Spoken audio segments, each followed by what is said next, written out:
Sudah lama mobil ini tidak ada kabar dan segera ada kabar baru. Selamat datang di channel Homichi TV dan inilah Audi Q7.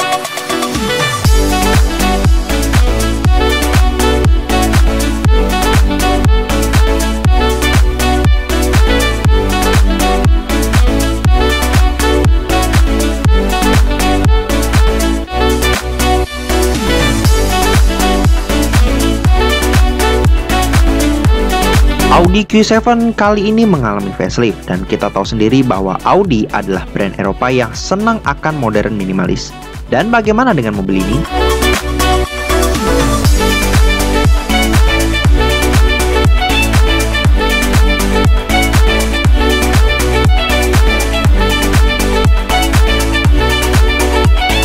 Sejak kemunculan Audi Q7 generasi kedua pada tahun 2016 dan saat melihat mobil ini, kami suka karena dengan garis-garis tegas, kami prediksi mobil ini akan timeless desainnya.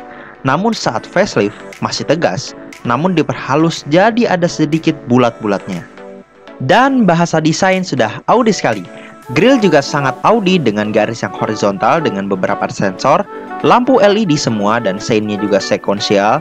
Ada sesuatu yang baru, lampunya sudah menggunakan teknologi matrix yang artinya panel lampu dibagi kecil-kecil sehingga dapat mencegah pengendara di depan Anda silau jika menggunakan lampu jauh.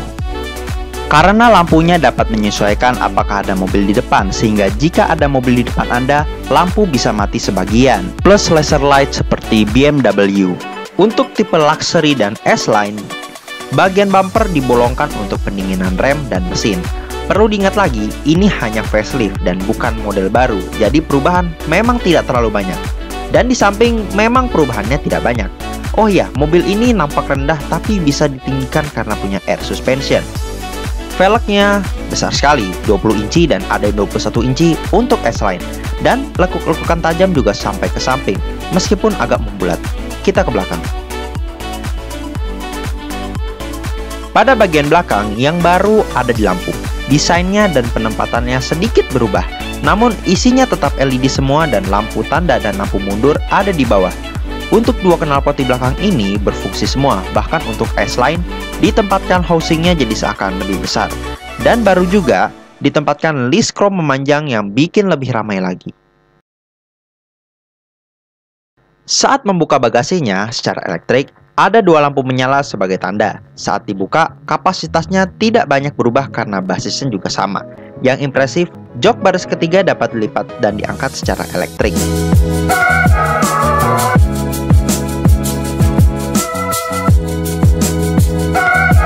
Meskipun untuk baris kedua belum, dan dari pengalaman di Q7 sebelum facelift, mekanismenya agak berat untuk wanita.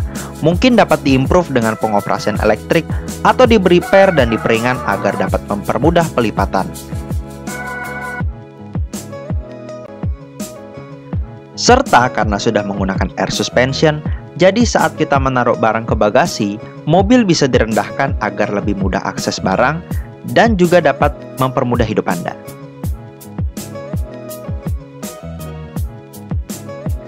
Interior mobil ini berubah drastis dari sebelumnya. Dilihat dari infotainment sistemnya yang ada dua dan futuristis, bahkan sampai pengaturan mobil juga diatur dari sini.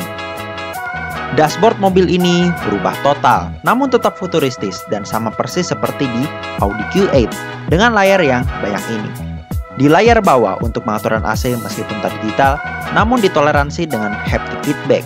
Serta karena ada dua layar, maka selamat tinggal untuk mengatur rotari karena di sini sudah tidak ada lagi. Padahal pride mobil premium itu ada di sana. Kedua layar ini sudah high resolution dan ada haptic feedbacknya juga. Seperti VW Group, tombol start-stopnya juga ada di center console dan beberapa shortcut lain seperti kamera 360 di mobil ini. Tapi untuk varian S-Line karena pakai headrest pocong atau bucket seat, jadi sedikit kurang enak lihat ke depan, terbatas visibilitasnya.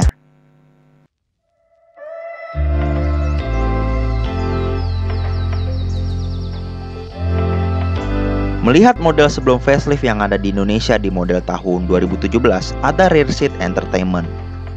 Dan semestinya model facelift versi Indonesia nanti juga ada. serta Apple CarPlay dan Android Auto di head unitnya.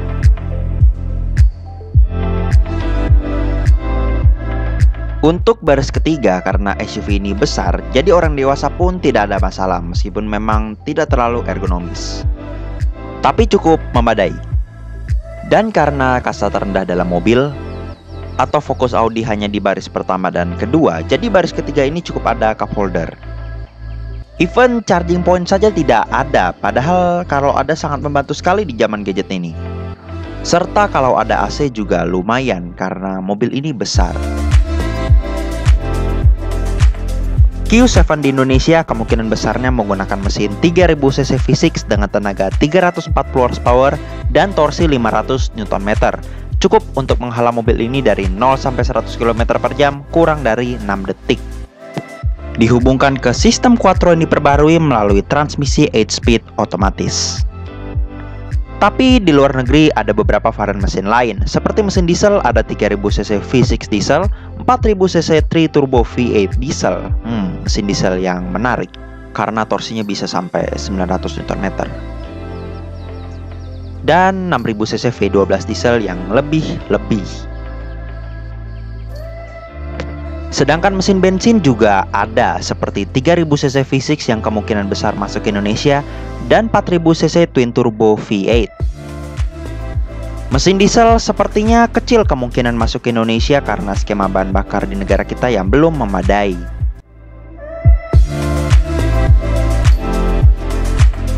Overall, setelah melihat Audi A5 Sportback masuk ke Indonesia, kami pun berharap kalau Q7 ini bisa masuk ke Indonesia secepatnya juga, karena JLE dan X5 sudah ada model barunya, dan kalau Q7 ini hadir, persaingan akan seru sepertinya. Video ini hanya sekedar gambaran dan belum pasti fitur dan spesifikasi mobil yang akan masuk ke Indonesia nanti akan sama dengan apa yang sudah kami sampaikan. Jadi begitulah kesimpulan kami akan Audi Q7 Facelift. Apabila Anda suka dengan video ini, ungkapkan rasa suka Anda dengan klik tombol like, komen di bawah dengan komentar, kritik, dan saran yang positif, share video ini agar orang lain dapat info tentang mobil ini, subscribe juga ke channel Homi TV dan nyalakan loncengnya agar Anda pun dapat info terbaru dari channel ini. Follow juga semua media sosial dari Homi TV dan terima kasih telah menonton.